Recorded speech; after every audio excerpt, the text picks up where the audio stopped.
Berapa duit jajan awak satu hari? RM5 je. RM5 je? Macam kan? Cukup ke? Tak cukup. Kumpul lah, kumpul. Sebelum tu nama siapa? Najia. Nak tak saya kali 10 tapi kena ikut challenge saya? Boleh? Sekarang ni kita berada dekat Muiz Hot Chicken, cawangan Batu Pahat yang baru punya. I cabar you beli aiskrim tapi panjang satu lengan.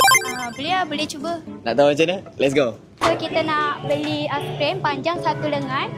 So jom. Ada tak nak minta aiskrim panjang satu lengan? Aiskrim apa tu? Kita ada mix vanila dengan coklat.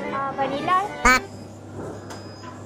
Okey lah tu. Tak boleh lah. Sementara menunggu dia beli aiskrim, apa kata kita makan kids meal ni daripada Muiz Hot Chicken. By the way, benda ni baru tau, kau boleh dapatkan pada 1 Jun 2025 ni. Kita ada nugget, kita ada kentang, and yang paling best sekali, kita ada mainan dia. Setiap pembelian kids meal, kau akan dapat mainan tau.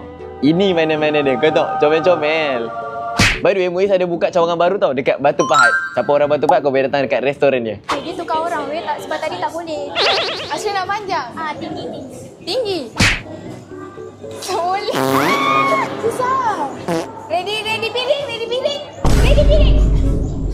Tak boleh. Cuba kali terakhir. Let's go. Thank you, Kak. Ni, tak berjaya lah. Warna pendek ke? Ni lengan dah sampai.